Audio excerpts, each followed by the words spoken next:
I'm ministering. Yes. Can you hear me?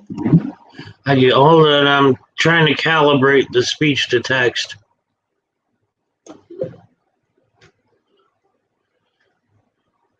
Okay, try talking again.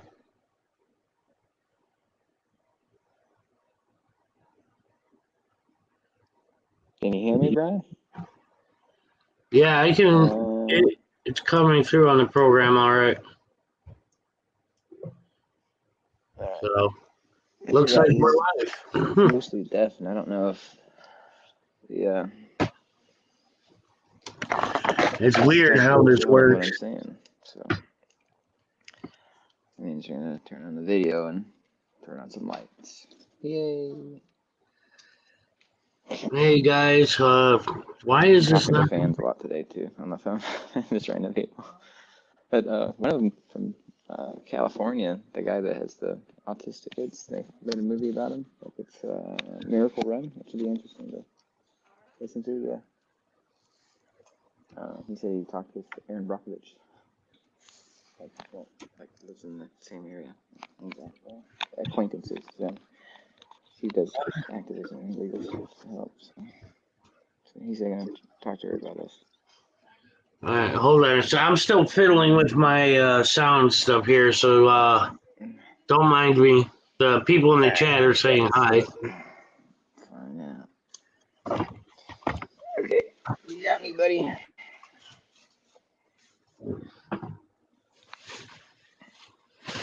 Ryan, can you hear me? Because I can't hear you, man. Yeah, you're coming through on the program. You can't hear me?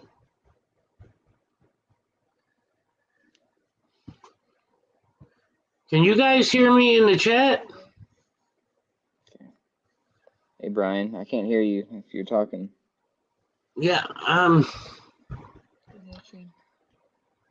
can't hear you. I don't know why not. I'm trying to figure that out. This is the first time I ever use this. The people in the chat hear me, so... Bum, bum, bum. It's his, I think it's his first time playing with this stuff, so learning it as we go.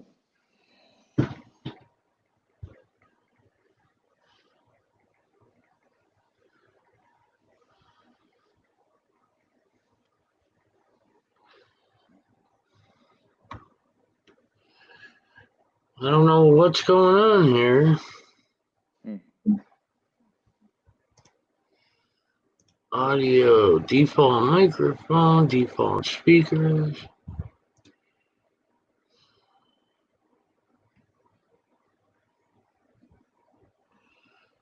Sorry, guys. This is the first time I've ever used this. If you can hear me, okay. I can't hear you. Some of the other people have problems with this, and their thing. Try to move me around. They say like you can put me in a different corner or something. I don't know what that means, but.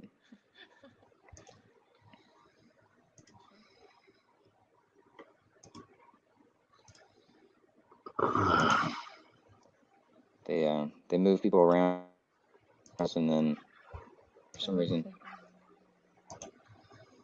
can you hear me? You can hear or can't hear when you're different places in the panel. But I don't know why. I think it's one of those bugs you were talking about. I still have no audio on my end, so and no video for me, but she's here. So. Just here to be honest.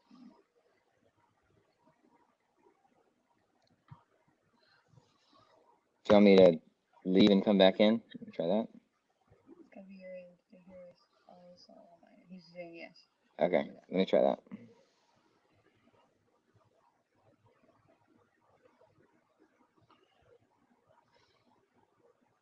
Sorry, guys. Like I said, first time using this. I don't know what's up with that.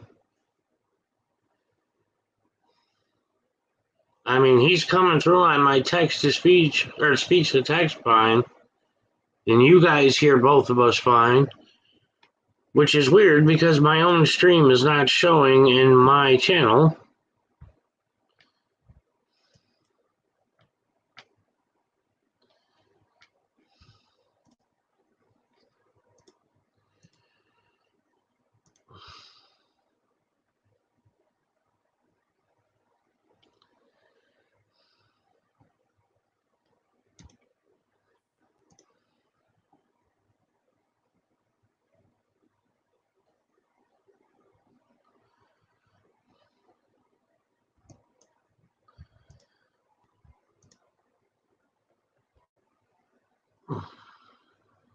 Hello, hello. Can you hear me? Hey, I hear you. You hear me? Yeah, I got you, man. Yeah, that was weird. I don't know what was up with that. You were coming into the speech to text crystal clear. Yeah, I've been in a couple panels on some channels, and they use this system, and they've said that they have to move people around. I don't know. It's a buggy thing. Like you said, it's a new thing. But hey, I'm glad to be here with you. Yeah, I appreciate you stopping in, man. I watched as much as I could earlier. Unfortunately, I had to go to the doctor's. So, but I Right. mean, for They anybody, I'm sorry. no, I was saying I was out there a while. They did not want to assist me. Well, for anybody that missed the stream, can you kind of recap what led to you being there and led to the confrontation where they were harassing you? Yeah. So, Guilford County, in North Carolina. Uh, I went. I think it was like the 18th. I went to a few places in High Point, just checking on City Hall and some other buildings, and finding out, if they're ADA compliant, if they, respect the First Amendment and freedom of the press, and then finding out what services they offer in these different buildings. And there's some actually really good information in the City Hall one, stuff that I didn't know about, like they have grants for housing and all kinds of stuff. And then I lost you. My phone just took a dive. All right. Sorry. Let me see if I can lock this in. I'm trying to use my GoPro mount to hold my phone. Doing this all wonky. All right. Am I good? I'm just Yeah. sitting here now. All right. Hopefully that doesn't dive off again. It's going to. I'll just hold it with my hand. Sorry. So one of those stops was the Guilford County Courthouse in High Point, North Carolina, and then they denied me access. I think that was the 18th of December because of my recording devices I used to assist me with not being able to see stuff and to be able to remember things because of brain damage. And so after that, I did same thing, trying to get into the clerk's office in the Greensboro branch of the Guilford County Courthouse. They denied access, and they did it multiple times. And then I got email traffic from the county's attorney because there's a guy that I know from the West Coast who he's an older gentleman. He actually worked on the like ADA language, like drafting it and stuff, way back in the day. And he's an advocate, and he does whistleblower help. He helps people. He's been doing that for decades. Anyway, he's a great dude. He's been helping me with the stuff in Guilford County, them not being in compliance with the Americans with Disabilities Act. And so he filed that with them. The county started freaking out because they didn't realize how much of a big deal ADA compliance is. And just so everybody knows, and I don't know if you know this, Brian, but the municipalities and counties, like they every year, their head honcho, whether it be the mayor or like county manager or whatever, signs some paperwork that the federal government sends down. It says, basically asks them, are you in compliance with all federal rules, regulations, and and such. So one of those being the Americans with Disabilities Act. So every year they will sign their name on it and say, yes, we're in compliance, right? So they're defrauding the federal government because in order for them to receive federal dollars, they have to be in compliance with all federal rules and codes and all this stuff. So my buddy that knows all this, like, calls and emails them and lets them know, puts them on notice that this is, a really big deal, that they could potentially lose hundreds of millions of dollars. The county. So the way that works is the federal government can investigate, and not only do they investigate, but the people that are the whistleblowers, also know the other term for them is relator. So like I'm listed as a relator, and my buddy is listed as a co-relator for these incidents. And so we supposedly have this protection under the executive branch, and the investigation that is ongoing that we're conducting into the compliance of the Americans with Disabilities Act on behalf of Guilford County. If they lie to us, it's the same as if they're lying to a federal investigator. Like, so they're anything that they do lying to me in my investigation of checking for compliance is the same as if they were lying to a federal investigator. So that's another charge that can be held criminally liable and civilly liable for that. So this was part of following up. So because his name is Jim, I don't know how to pronounce it, Secor, like Secor, something like that. And he's the county attorney. He's also the attorney for the sheriff's department for Guilford County. He emailed me in response to the ADA complaint, and basically said, oh, we're our guys were more than accommodating, telling you can write physical notes. And they could put you in a wheelchair, like, this is accommodating for your stuff. And I'm like, no, okay, dude, you don't know what you're talking about. And I told him, basically I wrote him a letter back addressing each of his points and highlighting how what he was saying is incorrect, like just factually and not even legally according to the ADA. And then I think one of the last things I said, well, Guilford County has a long way to go to be in compliance with federal law, specifically the ADA. And his reply to that was something along the lines of, well, I've got a reputation in the legal community of being able to call balls and strikes really well. And and he was trying to tell me that the Guilford County is in compliance with the ADA. I'm like, okay, well, let's find out how much in compliance Guilford County is.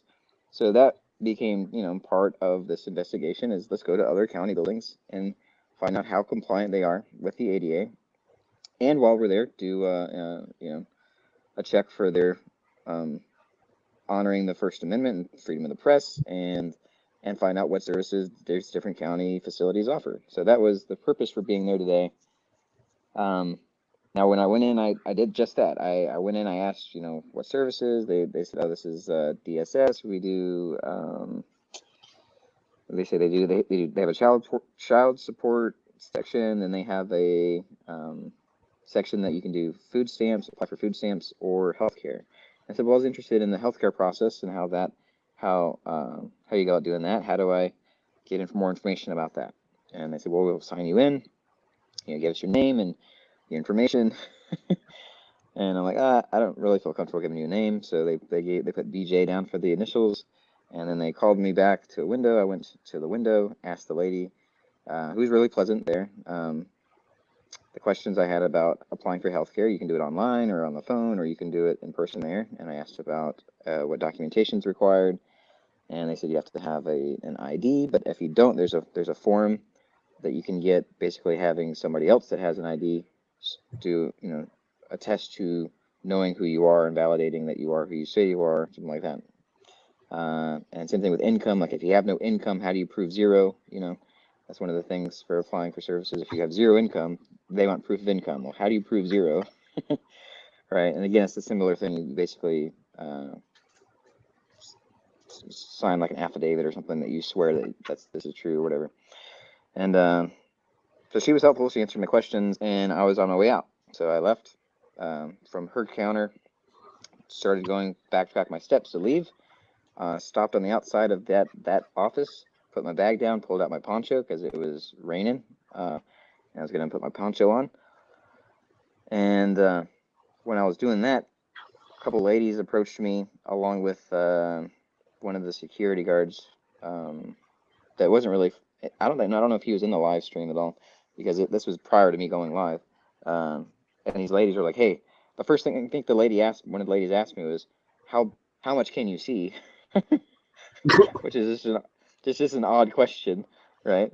But I answered her, and then she's like, well, I'm asking because we have signs that say you can't record in here. I'm like, oh, since she's using the plural we, I'm like, okay, so I assume you work here, and she's like, yes. I don't know what her name was, like, forget now, but so she identified herself as like being part of this management or staff, and then there's a second lady there that was basically saying the same thing, backing her up. Yeah, we got this policy, you can't record because of safety and all this stuff and sensitive information and blah blah blah, right? And so she identified herself as like the building manager or coordinator or something, and then the security guard, of course. So all three of them like were coming around me. I'm on my way out, like trying to put my poncho on, and then they want to like tell me I can't do something that I've been doing. Hopefully, because hopefully I was recording that, and then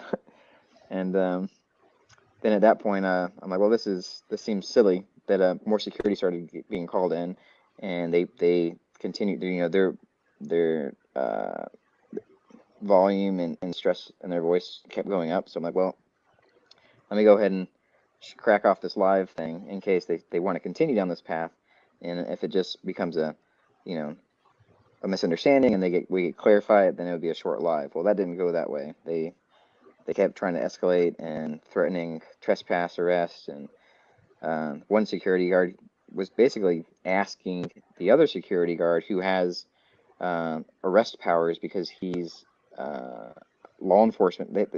North Carolina has like this private law enforcement stuff where they can basically be a security guard company, but they go through the law enforcement training and then be sworn in police officer, but they don't work directly for like the city or county or whatever. They can be hired out by anybody. So the non-sworn in guy is trying to get the sworn in guy basically to arrest me like the whole time. He's like, okay, that's enough. Go ahead, let's go ahead, arrest him. Basically this whole time for like hours, and meanwhile, like I'm asking still for information to clarify the situation, to get an ADA coordinator, because eventually their story changed a few times saying that I can be in there and record, I just can't live stream. And then it was, no, you can't even record. You're to and fro. Like you might be able to record with a customer service agent if you go into a interview room and they approve it. Like they just changed their story multiple times about what is allowed, what's not allowed. And I didn't actually bring in the ADA until like they said I did, but I actually didn't because they were aware of my content before. But that visit, I didn't bring it in until further down the line when they wanted to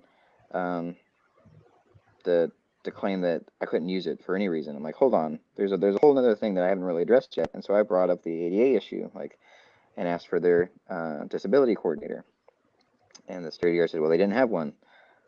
He told me they didn't have one. First, he thought they did. He went to go try to find them, and they played this phone tag game this whole time. So they tried to call the county people, and they came back with the lady at the courthouse, the county courthouse, who's actually the backup coordinator. It's Patricia something or other. And the courthouse is like a block away from where we were. And they told me that she's on her way over. I'm like, okay, I'll talk to this lady. I haven't met her yet. I haven't talked to her. And it shouldn't take that long for her to walk a block or even drive a block. A couple minutes max. Well, like 10 minutes go by. I'm like, hey, is this Patricia lady coming? And they go, well, no. We got word that she's going to be in the courthouse, and he told me she's got an order from the judge not to talk to me. So I don't know if that's true or not, but he said that the ADA coordinator has an order from the judge not to talk to me. And so we have a meeting scheduled for Tuesday, the 14th, which is tomorrow. And so then, all your ADA concerns will be cleared up then. I'm like, hold on, let's back up a minute, because you're saying that the only ADA coordinators are these two people that I'm already aware of are the ADA coordinators for the Guilford County Courthouse. Is that what you're saying? He's like, yes. I'm like, okay. Well, to clarify, those people work for the state. They're not county employees. They work for the AOC, which is the administration of the court. I have a problem with, like, the reason I found that out because I was trying to get their training records from the county manager's office to verify that they have appropriate ADA training. And the county manager says, well, they're not county employees, they're state employees. You have to go through the state court system. So we did a records request to the state court system. So I know they're not county employees, according to the county manager. So I'm like, you don't have a county employee who's an ADA coordinator. You're supposed to have them for a building if they have more than 15 employees. Where's the building ADA coordinator? And he's like, we don't have one. I'm like, okay. So we've identified that. That's a big ADA violation. It's huge. Just that alone shows that they're not in compliance with the ADA. And I mean, just their whole actions that they're not trained on how to deal with it also screams, that they're not in compliance with the ADA. So eventually, they kept threatening arrest and threatening trespass and all this stuff, and saying, we're not denying you service. We're trying to give you accommodations. I'm like, how are you accommodating my note-taking needs? He's like, well, you can use an audio recorder, or somebody can use an audio recorder for you. I'm like, okay, that's only part of the communication. 70% of communication is nonverbal. Like, one the damaged system I have is my eyes. One of the damaged systems, like the eyes are really nothing more than a camera. So I have a camera to replace the damaged system that I have. Does that make sense to you? Like, and they're like, So anyway, the security guard isn't the determining factor. They're not even in the position to make a determination what is accommodation, what is not. That by the ADA, it has to be a department head or above, and it has to be in writing, and they have to specify why it's not why they can't honor the accommodation, and they're supposed to give preference to the person with the disability. And they have very limited on the reasons they can deny it, and it's based on if it causes an undue burden or hardship or disrupts the function of the facility, basically. It's like that. Which none of, camera doesn't do any of that. And they weren't even following that. They just didn't want to listen. I said, well, you're not a department head. You need to get a department head or an ADA coordinator. And eventually, like 20, 30 minutes, I don't know, it was a long live stream. It was like 3 hours. They come back and say, hey, we found an ADA coordinator. Yvonne's somebody. And I'm like, okay, is she here in the building? Like, no, she's somewhere in the county. She's the ADA coordinator from the county. I'm like, okay, now you magically manifested some ADA coordinator I've never heard about. Where are they? I would like to talk to this person. Can you call them on the phone? Like, oh, I just talked to him on the phone. Okay, well, I don't trust you. You probably understand why. Can I talk directly to this person? And they're like, well, they talked to the county attorney's office, which I've already been in email contact, who said, he's the whole balls and strikes guy. And and they're getting, so the ADA coordinator, this Yvonne person, doesn't know her job, so she calls doesn't know how to be an ADA coordinator, so she calls the county attorney, who doesn't know about the ADA, but from which he's proved in his emails, and he's given her guidance to say, basically, have them throw me out. to not be an advocate for the person with a disability, but to protect the government interest rather than the people. And so that's what they relayed to me. I'm like, hold on, this doesn't make sense. And you guys are about to really make a huge mistake, because you're listening to people who don't know what they're doing, who haven't had the training and have proven that they don't know what they're doing. And this goes all the way up to the judge that has the judge's, the order, or it's enforcing the order, having her peons enforce the order at the courthouse. Because when I went back to get access to the courthouse, she said she needs more time to research. She needs to confer with counsel. Like the chief judge at the county courthouse doesn't know the law and has to confer with lawyers to find out how to follow the law. And so I'm like, guys, the people at the top don't know how to do this. They don't know what they're doing, and they're just telling you to use force to throw me out. Like, does that sound like you're in a good position? And so eventually, like, they said that they called the High Point Police Department, because the guy with the police powers wasn't willing to put hands on me. And so I'm like, okay, well, at least you made that line in the sand, but you're willing to call other people to put hands on me. And I'm just calling out the gun in the room, and that you're trying to bring more guns in the room. Like, you may not be willing to use your gun against me, but you're calling other people to potentially use guns against me. And then I walked over. I said, well, I asked for a while. The HPD took a while to respond. I asked, we got an update? Are these guys coming or what? Been here a while. And I knew there was a Veterans Affairs, like county-run VA assistance office in the same building, but you have to like go out and go around somewhere. I knew that was on site. So I'm like, let me go talk to them. Let me find out if they're interested in assisting, with this issue with disability rights. Since it's right here in their building, So if the HPD shows up, I'll be trying to find that office, and you can find me over there. Not that I needed to tell them, because the security guards were watching the live anyway, when they weren't talking to me. So I walked out and had some struggle trying to find the VA office. Eventually got to the right door, and the security guards were there, blocking the door, blocking me to get access to the VA assistance. And then the two HPD guys show up. There's a lieutenant and a sergeant, I think. So that's probably why it took so long for them to respond. They were getting somebody higher up the food chain to try to handle this appropriately, which they didn't. They came and they were trying to back up their guys, the thin blue line, basically threatening trespass.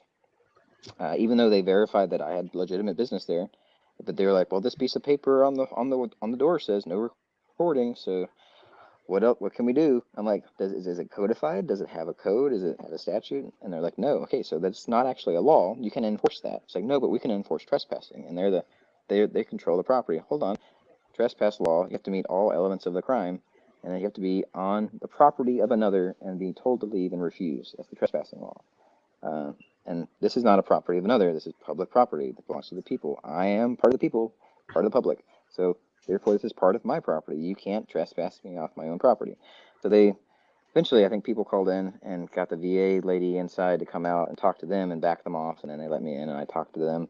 And when I came out, all the guys with guns weren't in the immediate area. And so I just moved on and went to the health department, which is like a block away, just past the courthouse.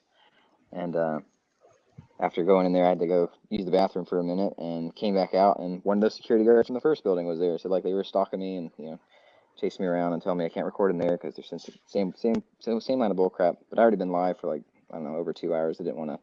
My batteries were dying. I didn't want to push the issue anymore at that point. My head started to hurt more, and did a little bit of video at the jail, and then called it a day. So that's what happened today. Yeah, man, it was when the cops showed up. I wish you could have paid attention to the chat at the same time because there was like 1,590 people in there. But the one that stuck out the most, it was great, is Furry.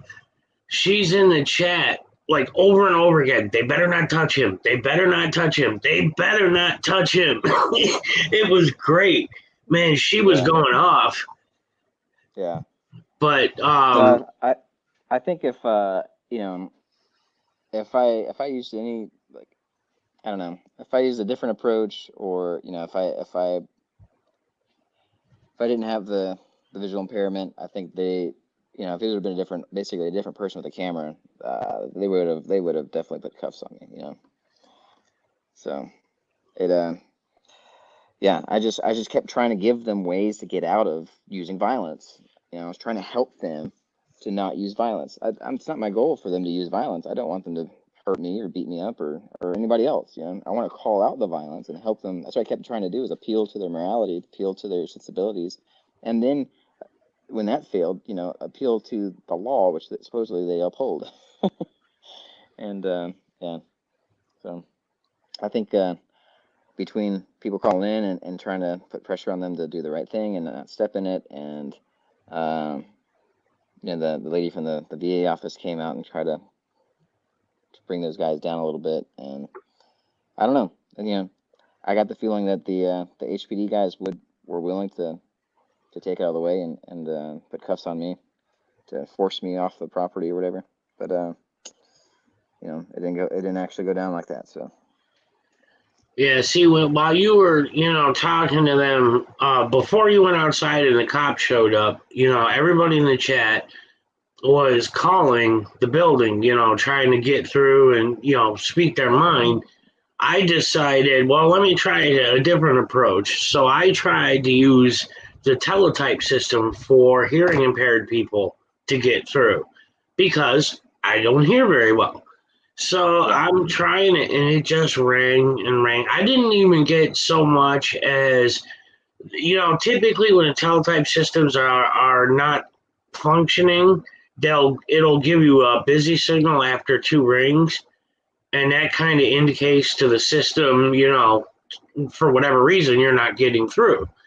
It would ring and ring and ring and ring, so it tells me that the system's online, but nobody's paying attention to it.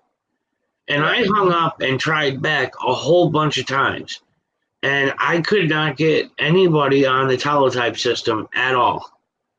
So, I mean, you're sitting there out in the lobby proving they don't have any accommodations for you.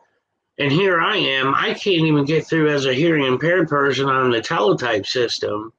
that just goes to show they have absolutely no compliance at all. I mean, this Yeah. isn't about auditing. This is a compliance check, period. Yep. And it's amazing because that happens. I encounter it all the time. Like, a lot of places nowadays, they say, oh, teletype systems are outdated. We don't use them anymore. Okay, so what am I supposed to use then? You don't have a text number up.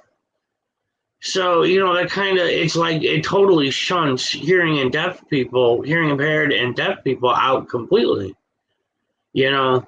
But my question is, I don't know what all the laws are there, but aren't they required to have any paperwork that they have in normal print, like, contracts or policies or anything like that?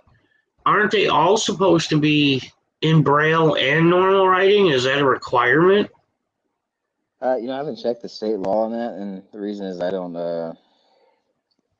read much Braille. I can determine whether or not it's the men's room or the ladies' room, and some numbers, like for elevators. But I did some Braille course through Hadley School for the Blind, which you can do for free. It's a great resource if anybody needs it. They'll send you the Braille courses to do. But I don't know. I have to check the state law on the Braille. I'd be surprised if it specifies Braille, because typically they'll go off the ADA, and which means that they just have to make a reasonable accommodation. So if they can provide a reasonable accommodation, which would be either read it to me, provide it in a format that I can read. If they provide it to me in Braille, that's not accommodating to me because I can't read Braille. That's a good point. So, yeah, but there's lots of programs and scanners and things you can get for your phone or your computer, and even standalone systems that have OCRs, optical character recognition. So it can take the text, basically does the reverse of what you're talking about for a deaf person. It takes it text and puts it in audible format, right? Versus taking it from audible to put it in text format. Yeah, so there's those systems that they can have available to have on hand for that very thing. That is a. But the lady came out and gave me paperwork that says, look, here's why we say you can't record. Here's the laws on it. Like, there wasn't any laws. They tried to cite some case law, and the case law doesn't even specify the situation. Like, it completely doesn't apply. Like, it was really funny. I pointed that out. I'm like, yes, it says that they can control the property and set standards or whatever on that, but you can't do that in a manner that violates the law. Like, if they put a piece of paper on the wall that said no blacks allowed, that's clearly discriminatory and clearly illegal, right? But by the same metric, your sign that says no recording, you're essentially saying no blind people can access this if they're using assistive devices that include recording, and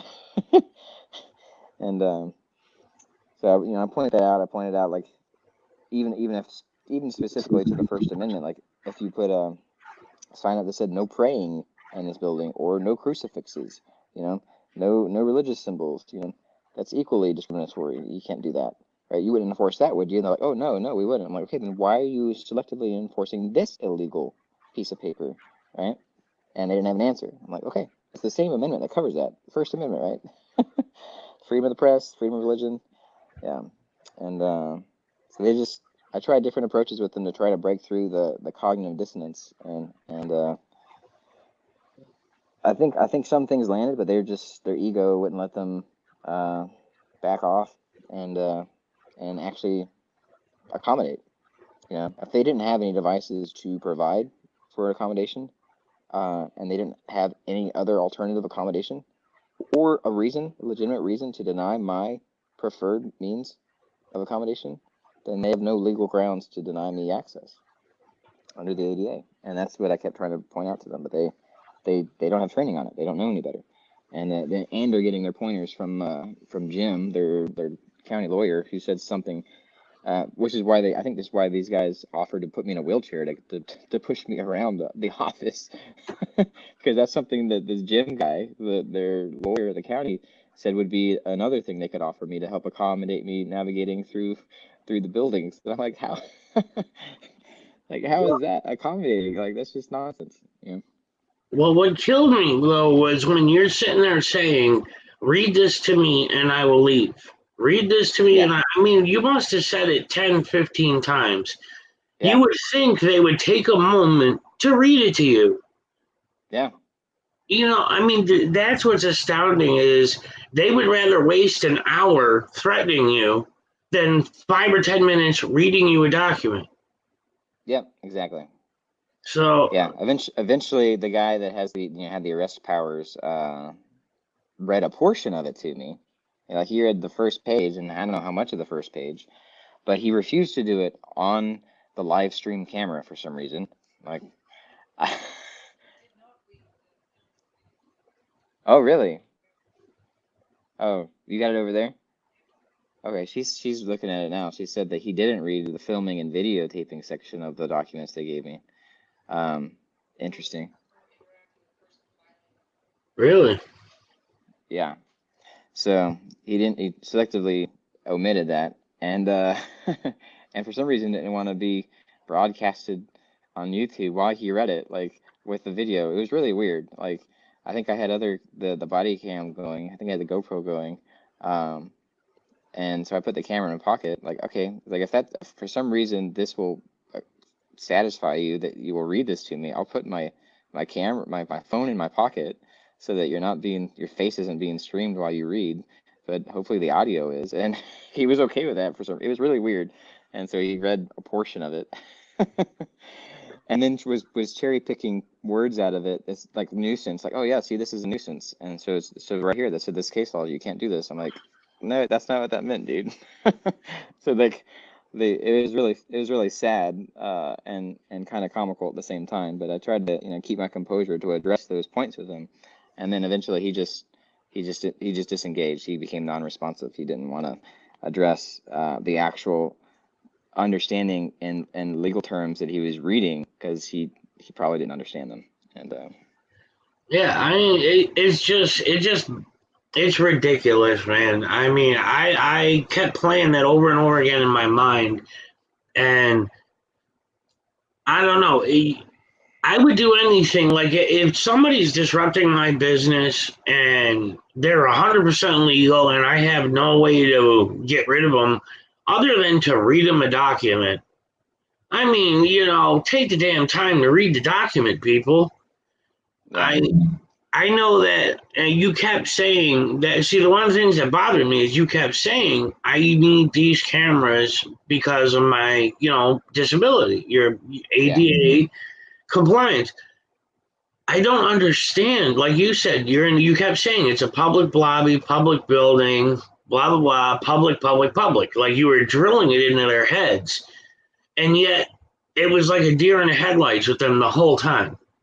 yeah, Literally, I every time you pan to a different person, they all had the same expression on their face, and it was literally a oh deer in the man, headlights. And we don't know. I mean, I'm sure you've experienced where people they think they need to treat you with kid gloves because you're yeah, blind.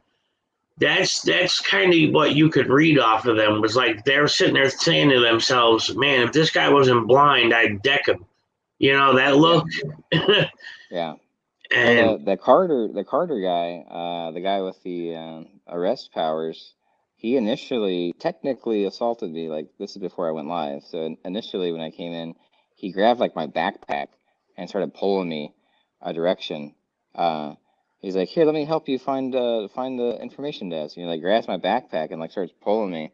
And I'm like, "Whoa, whoa, hold on! I don't need you to grab me or anything, man. Like, just if you want to guide me, use your voice, or I'll follow you."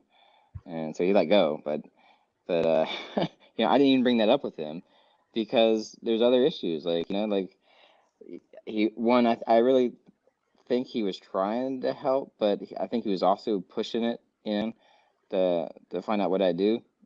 Because he admitted later that he was already aware of the channel and that I'd been going to Guilford County places and checking on their compliance.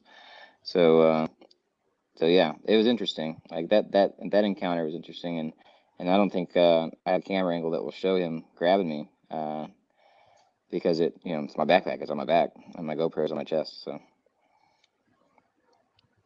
that would be yeah, I don't know, that might be a worthy records request to get the video of maybe the first 5 minutes of of me entering the building and show him going over and grabbing and pulling me. Yeah. Is the missus still there? Yeah, she's over here. You want to talk to her? Yeah. Hey, you're being requested. Would you like to be part of an interview? Yeah. All right. Let me turn off my headset so she can hear.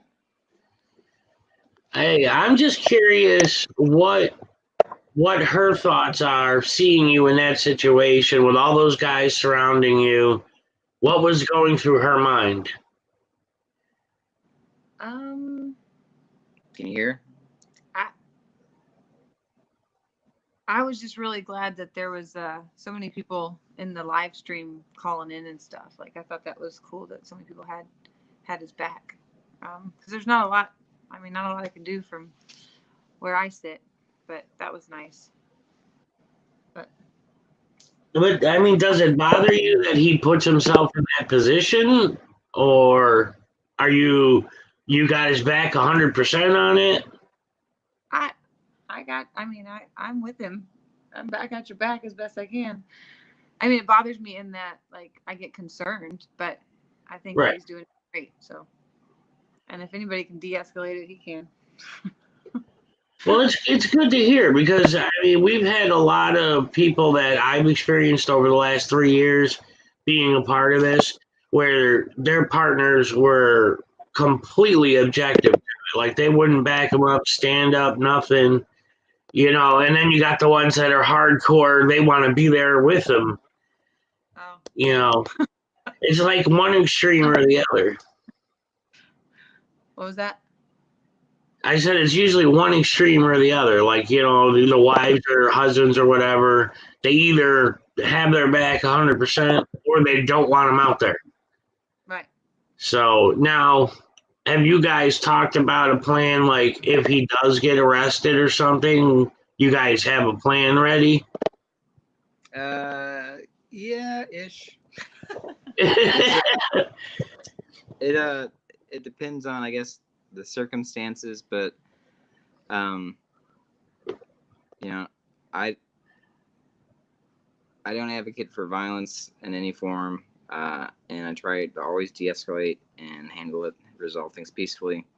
So if they use violence against me, into the point of throwing me in a cage, I'm not going to assist them with that. I'm not going to assist with them capturing and kidnapping me, and I don't necessarily ask for her to assist with getting me out.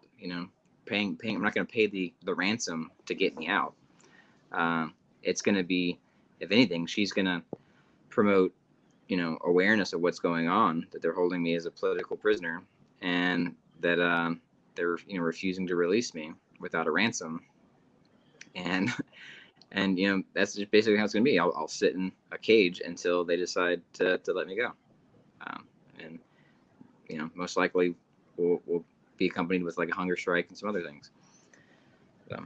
Well, at least you guys have talked about it, and you have a plan-ish. Yeah. But yeah, well, you did great today. I mean, I watched as much as I could of it. I had a hard time because whenever you were talking, at least when I first came in, when you were talking to anyone, I guess it was your text to speech program would go bonkers. It was like, I don't know, my speech to text was hearing your text to speech and going crazy. So I couldn't catch half of what you were saying when you were talking to other people. Yeah, I finally realized that when somebody super chatted it and it got my attention, and I'm like, whoa, so I try to figure out a better way to keep that down, but I'm still trying to find out a better way to do that, because I use a bone conducting headset so I can hear what's going on with the phone, what input I'm getting, whether it be from a assistive device that's running, or the text, you guys commenting and giving me heads up on things. But then also I'm trying to hear what's going on with my surroundings, and anything with the people surrounding me or whatever. And so when it's going back and forth between being able to hear through my headset, which the microphone on that isn't great for picking up everybody else. It's pretty good for picking me up. So I know that's not the best quality video for everybody, or audio. And then turning that off, and then remembering to silence the text-to-speech aspect so that it doesn't bother everybody. So there's just a lot going on. So I dropped the ball a few times on my videography, and yeah. Well, I was talking to your wife, and I'm just like, slow mode. You got 1,500 people in your chat. At least 200 or 300 of them are talking at any given time. Yeah. The chat was just like, I mean, Superman couldn't read it. So I was telling her, I'm like, please turn on slow mode. So once you set it, it'll be set for all streams until you deactivate it. Okay. So I explained to her where she could find it in your YouTube studio. So she can set it like at any time, and then it'll just be there until you turn it off. Cool. So. Cool. I set it for 3 seconds, but I think I did it for any future ones. I didn't find how to change it for the one that was currently live at the time. So. Yeah, there's YouTube's live stream. The live stream dashboard has been acting up lately. Like right now, it's not showing me live in my live dashboard. So. If I wanted to set slow mode now, I could anyways, because it doesn't see me. So that's probably the same thing you had. Maybe. So how's your live doing right now? It's fine. I mean, we got about 40 people in here, and a couple of people arguing with each other, but otherwise, a lot of people are praising what you did today, standing up, and they really appreciate what you do. I didn't know if she was watching the chat or not. Yeah. Oh, I'm not. She's working on editing videos. Yeah, I know that one. Tell you, Power Director. Power Director is the best video editing software out there. All right. There's a mobile version that's free and easy to use, but the PC version, you can make Avengers quality movies. So, and it's like $100 for it. For the I think it's version 17 now. Does it work for Macs? No. I don't. I swore off of Macs in 1989, man. You'll never catch me on a Mac. So I didn't know you had a Mac, but I know Black Label was using a program on the Mac that he said was really good. I don't remember the name of it though. Okay. But if you have a PC, then I recommend Power Director. All right. You got any more questions for me, or anybody from the chat have a question? Yeah, I was just about to ask that. If anybody's got questions for him, I mean, we've been up over or almost an hour now. So if any of you guys got questions, feel free to ask them. More than anything, it's just people saying hi to each other and a couple of people arguing with each other. But I appreciate what you're doing, man. I appreciate the service you gave this country, and I appreciate what you're doing now. My father was a Marine. I've got cousins that were in the Army and all that. So I really appreciate your service, first and foremost. So I just want to make sure I said that before I forgot, because that's very important. So doesn't seem like anybody's got any questions in the chat. Well, can I address that statement you just said? Yeah. So, when you say my service, my service to what? Well, you were in the military, right? You were a veteran, right? Well, the fact that you even signed up, I appreciate. I wasn't able to. I had a heart problem, and they would not allow me. Okay, but what in military service? who do you think we serve? Well, you're supposed to. I've always thought as you serve this country, just the fact that you're willing to put yourself on the line. If they say, "Hey, you're going to Afghanistan tomorrow," and you go, to me, that's a big deal. I know Yeah. you may see it differently. So this is what I understand, and I think the sentiment. Correct me if I'm wrong. I think the sentiment that you're expressing is the the notion of like self-sacrifice, willing to put yourself before others, or put others before yourself. Put your body in front of the danger for others. Is that right? Yeah, but you're doing it under the command of our government. But that's what I mean by service is it's the government telling you you're going here to fight for us. And the fact that you're even willing to take that order Yeah. is, to me, I'm sorry, but I appreciate that. The Yeah. fact Well, that you're willing. yeah, that's where I think the question of, well, service to who? Because in military service, the service person isn't serving the country. Like, the country is a notion. It's not. It's an idea. It's not. Um, if you're talking about a geographic land space, or people wouldn't say, "Oh yeah, you're serving a geographic land space, right, between the East Coast and the West Coast." Right. Well, then is it the population? Is it the people that inhabit that land? Am I serving them? Like, did 300 million, 320 million people say, "Hey, go kill random people across the planet"? Does that help keep those people safe in America? Actually, it doesn't. There's plenty of documentation from the CIA talking about blowback. It actually makes people in America less safe, and not only in America, but when you travel abroad. If you're identified as American, then you're potentially a target because of the actions of military members going across the planet and murdering and terrorizing people at the behest of politicians. So, like, who did the service members serve? We served politicians and their puppet masters. That say, it would be good, money and good for money and good for business. War. Let's send people to go hurt people and kill people and extract resources. Um, and so did I know that when I signed up? No. Did I know that when I was actively serving? No. Did I think that I was serving for the ideals of America? What I believe to be the ideals, like freedom and justice uh, and a lot of the inalienable rights, enumerated in the Constitution. Yeah, that's what I thought I was doing, but I didn't actually fully think it out. I didn't think, how is me killing some random people in another country help you be free, or help you, have freedoms? I didn't think about that. I didn't think about putting those things together um, until way late in the game. Until I was on my way out of the military, and I think it was actually probably my last year or two in when I really started evaluating, like, what are we doing? Why are we doing this? This doesn't make sense. This is not accomplishing the goals.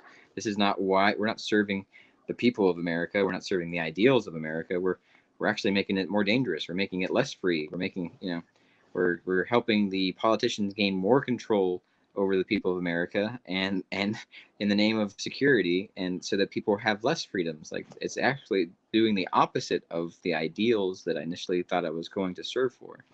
Does that make sense?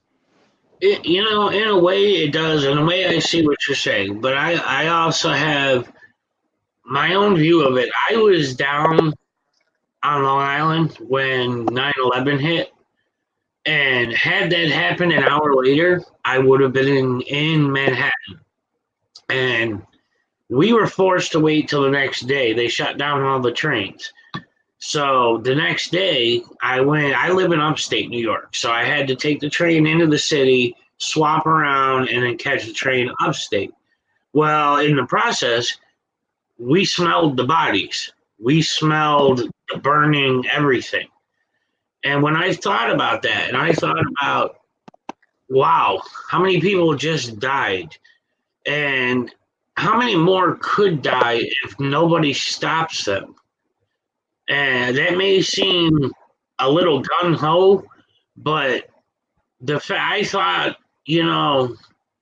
if they could do that to us with just a few people, and imagine like, as I understand it, a very large percentage of Afghanistan's government backed bin Laden.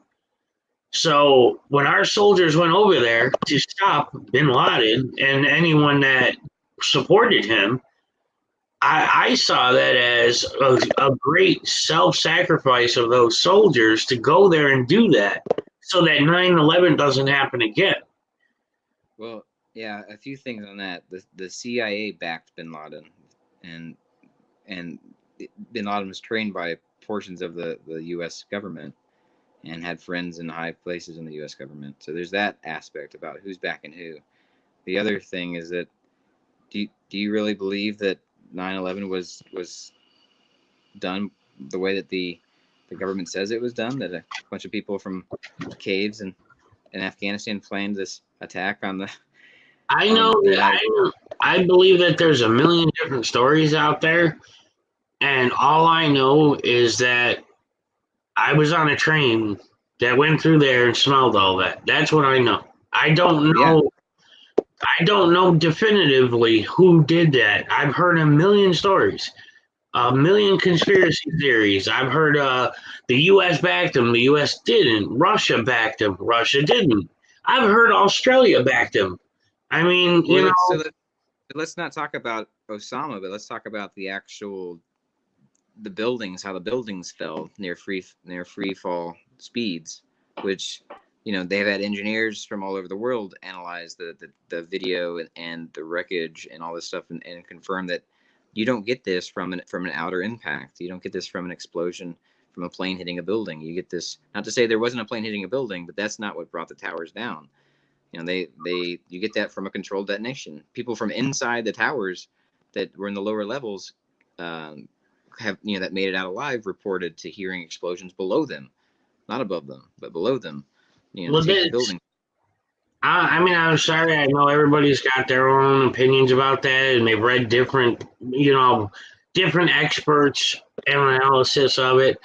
I personally, I work with metal. I've worked with melting metal. I know what melts metal. I'm also certified in asbestos. I also know, half the towers were not proper. They outlawed asbestos halfway through the building of the towers. Now, the replacement for asbestos wasn't a fraction as fire retardant as asbestos is. So I know that a lot of that steel did not have the protection. Now you got burning fuel, blah, blah, blah. I get it. A lot of people have their own theories about it. A lot of experts have their opinions about it and their analysis about it. My bottom line is I was watching, literally, like I said, we were getting ready to go to the train station, watching the news when the first plane hit. And of course, we watched as the second plane hit. So to me, I'm looking at these buildings, which I have watched a lot on how those buildings were constructed. I'm no expert. I'm not an engineer in buildings, but I do know that the primary strength of those buildings was on the outer walls. They weren't built for core strength. So I'm sitting there thinking, you got a gigantic jet, hundreds of thousands of pounds, traveling at, 150, 200 miles an hour minimum, full of fuel, smashing into this building. I'm like, okay, to me, yeah, I think that probably could take down a building. Something that was built like the towers were not built for strength. They just weren't. So, I mean, you look at the Empire State Building, if one of those planes hit that building, it might twitch. That building is rock solid, which is why they didn't aim for it. They knew they couldn't take that one down. So, I mean, like I said, I know everybody's got their own opinions and their own facts and their own research, and it ends up being an argument between everybody. Who's right? Was it thermite bombs? Was it this? Was it that? Yeah. Are you familiar with false flag attacks and the history of conflicts and wars that the United States has been engaged in the last 100 years? I've this is a serious rabbit hole. I mean, I've read about them. I haven't read everything about them. I know that. I haven't read a fraction of them. I do know Okay. that there's a lot of hush-hush things that happened different than what they say happened. So how about the Gulf of Tonkin, for example, for the Vietnam Oh, War? my program didn't catch that. Oh, the Gulf of Tonkin. Never heard of that. So for the Vietnam War, the rallying cry that the politicians used to try to get the declaration of war to send, to have the draft and send people to Vietnam, was an incident with a Navy ship. I think it was a Navy ship in the Gulf of Tonkin, that they said that they were attacked, and sunk, or it blew a hole in the side of it, and said, "Look, we were attacked, so we have to go to war." Right? That's the easiest trick in the book. Like, claim you were attacked by somebody, and then say, "Hey, look, now we have to go defend ourselves by attacking them on their land." And that has been declassified, and that's public knowledge. Like, that they released, saying, "Hey, there was no actual attack on that ship in the Gulf of Tonkin. It was there was a different accident that happened that caused the ship to go down, but they used that to their advantage to just spark the flames of war, to say, look, we were attacked, we lost lives and all this stuff, and then we need to go kill other people, and because war is a big business." So there's this famous Marine Corps general from World War II, Smedley Butler, and like highly decorated, like medal, at least one medal honor, maybe a couple. I don't know, it's crazy. The guy, like one of the highest decorated Marines ever, and he wrote a book that's called "War is a Racket." And this is a guy high up the food chain, a general, highly decorated general, and fascinating book. He talks about how war is a racket. War is just like the mafia has a racket. It's a way to make money. It's a way to abuse and hurt people to make money. So Yeah, it's nothing. It's been going on for thousands of years. No, I understand. I'm sorry, I'm not trying to cut him, but somebody was saying in the chat that jet fuel doesn't melt steel. First off, if you understand, steel actually does. You got to understand all the contents of that building. You know how many machines were in there that had magnesium in them, that had aluminum in them? When you can literally melt through steel with pieces of a transfer case off a truck. Because some transfer cases are made out of partial magnesium. People don't, I'm just saying, people don't realize all the things that were in those buildings that could have mixed together with the jet fuel, which, increases the temperature to way more than is necessary to melt steel.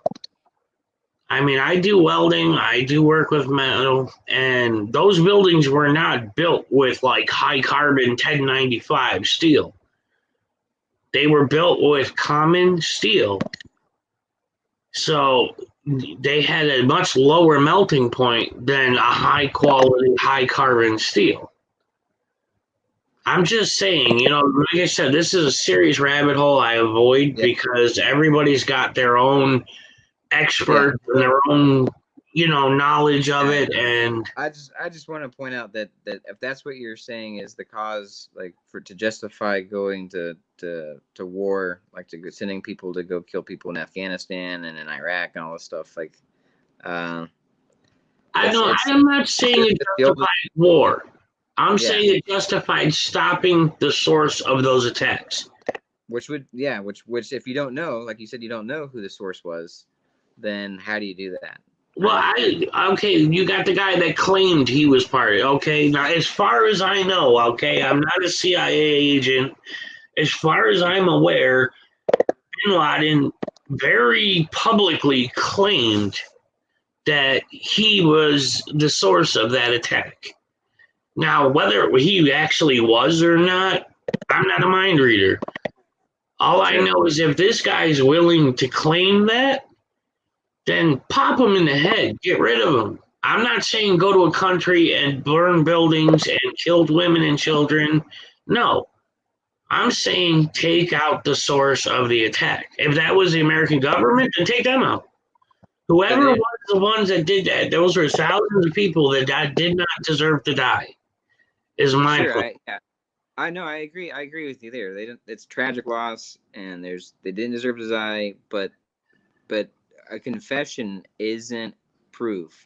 Confession isn't evidence that the guy was behind it.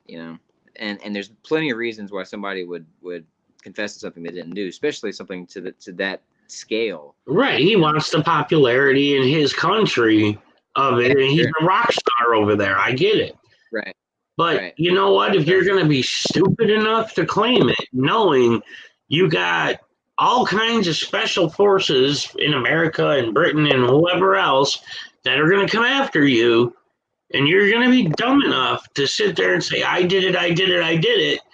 I'm sorry, but then you're dumb enough to get shot. I mean, I would never say, I don't care what popularity I get in America, I would never say, hey, I killed the president of Iraq just because it would make me popular here. I mean, I would never be that stupid. I agree with you. It's definitely a risky and probably not a very smart thing to confess to, but that's still not proof that he did it, Well, I know, but you can only go, I can only go on what I know. I'm not an expert. Like I said, it's a serious rabbit hole. I've avoided the rabbit hole because everybody has their experts and their documentation and their research, and I got so sick and tired of arguing with people about this, man. I stopped talking about it. Let's just to bring the conversation back to the point of the interview, and even to address the second part of what you said to me about thanking me. I consider what I do to raise awareness for disability rights and compliance with the ADA and with the Constitution. I consider my work that I do with that as peace activism, because I try to do it to bring peace and end suffering, and to increase freedom. I consider that service, and I try to do that best I can, as honorably as I can, and actually try to uphold to an oath that I swore a long time ago that I completely failed to uphold for the time I was in the military. So. Well, as a person that also deals with ADA issues, that's a big reason why I was also saying things, is because I'm not able to get out there. I don't have a vehicle. I don't have a way to get anywhere. I don't have Ubers. I don't have backup. I don't have a wife or anybody that can rescue me if I need it. So I've been very limited in what I can do. I've done some audits back when I had a partner, but he passed away. So I've literally been stuck here wanting to go out and do audits and ADA checks and all that, and I haven't been able to. So I really do appreciate the fact that you're out there, doing ADA checks or audits or whatever word you want to use. The bottom line is you were out there today surrounded by a bunch of guards that had itchy trigger fingers, and that to me is worth a lot, Well, you were there too, man, and you did, like you said, you were doing your own ADA compliance check with the hearing impairment machines that you're trying to make sure that those were working.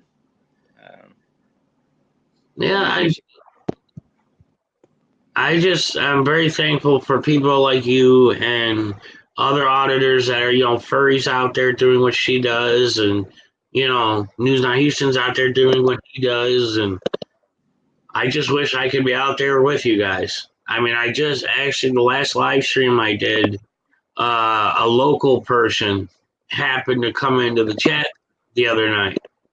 So I may actually have finally found somebody else locally willing to go out and do audits and checks and, I don't care what you call it. Some people call it compliance checks. Some people call it audits. Some people call it cop baiting. I don't care what you call it.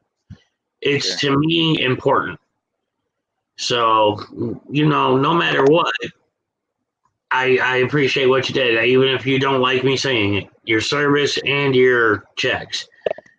Like I said, man, my father was a Marine, and he took it very seriously. He didn't join just to join and be cool.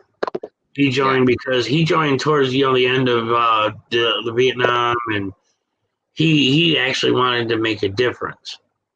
He didn't just join to be a cool Marine. So, and I did try to join the Air Force, and unfortunately, I failed the medical. So, yeah. So I do appreciate your service, even if you don't like me saying it. So, I can receive the gratitude. I like to clarify, who I actually served. I think the sentiment that I discussed at the beginning of that, right. that I think that's really the warrior spirit. Willing to sacrifice yourself for the betterment of others, even if it was a lie. Just being willing to do it.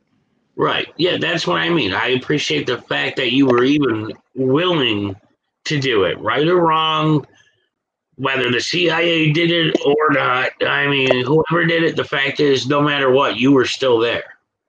And that to me is important. Yeah. So, No, I appreciate that, man. Yeah. So, but nobody has any questions in the chat. We're going on an hour and 15 minutes almost. So, but like I said, Ben, I appreciate what you do. I appreciate your wife being there because, man, I'll tell you what, dude, she was trying hard to keep up with that chat and answer people's questions. And, like I said, man, that was like the Terminator couldn't keep up with that.